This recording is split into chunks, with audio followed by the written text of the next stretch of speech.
Joining us on Sports Vibe now is TNA star Rockstar Spud. Spud, we're in London, back in the UK. How does it feel to be obviously on home soil?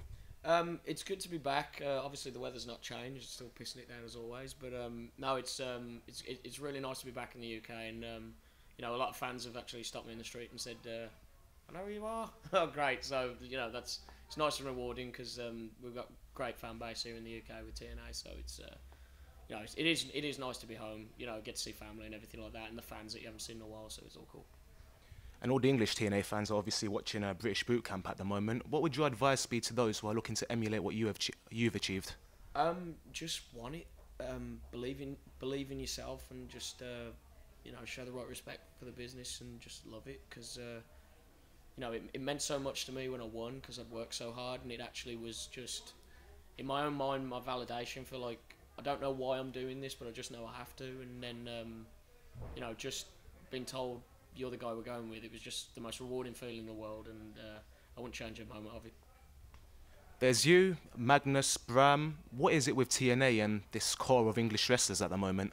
Well, I'd I'd probably say that Magnus doesn't get the respect he deserves because he's the one that kind of broke the mold for everybody. And everyone can say like, oh well, he was always destined for it because of his look and everything. Well, Nick worked really hard to look the way he does, and give that projection of being a superstar before he was ever a star. And when TNA saw him and signed him, he worked really hard, and he's a former world champion now, which means it doesn't matter about where you're from, it's how good you are. And Nick was the first world champion.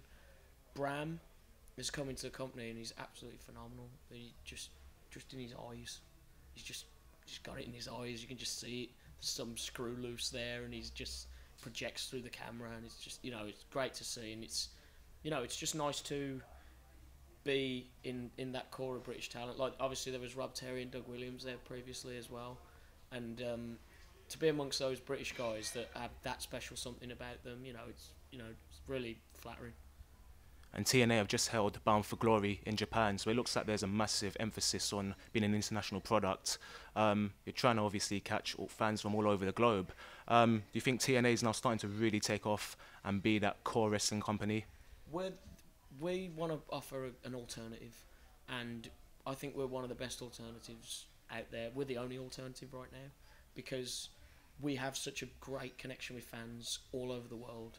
We've signed new TV deals in India, Malaysia. It's just, and then doing Bound for Glory in Japan. We're a global commodity, and globally, everybody wants to come see Impact Wrestling. When we're in town globally, they want to come see us. When we're on television, they want to come watch us. So the only way is up. It really is. And I think it's fair to say Bound for Glory this year was a lot different to previous events. What did you make of the pay-per-view? I loved it. I mean, I'm a big wrestling fan, and people forget that there's pro wrestling in Mexico, there's pro wrestling in Japan, and there's pro wrestling in England, there's pro wrestling in America. It's a worldwide language, is pro wrestling.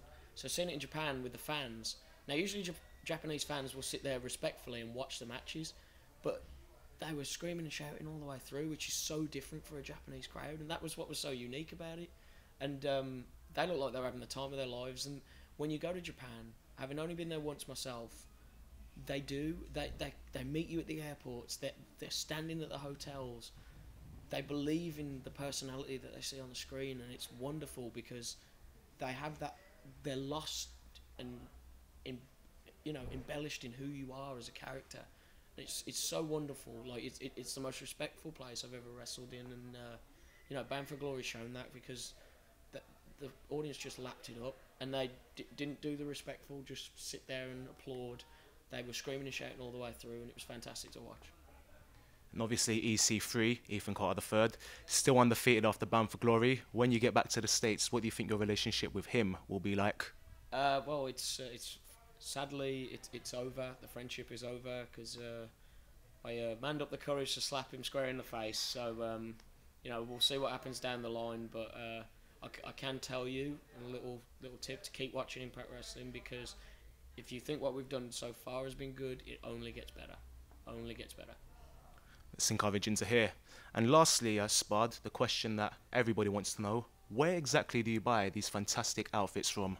I have a couple of places. I have Oppo Suits, and Loudmouth Golf. They supply me with the finest quality suits that money doesn't have to be exchanged. But they're wonderful. They're great sponsors. They give me these suits, and anytime anyone asks me about them, I tell them where I get them from. Hopefully that people want to jump on the bandwagon and buy the suits that I wear, because I love wearing them. They make me stand out every week, and you wouldn't have the Rockstar Spud experience without my two sponsors. So it's pretty awesome to have those companies representing me. Well, Spud, thanks a lot for your time, and all the best for the future. Thank you very much, my friend. Appreciate it. Yeah.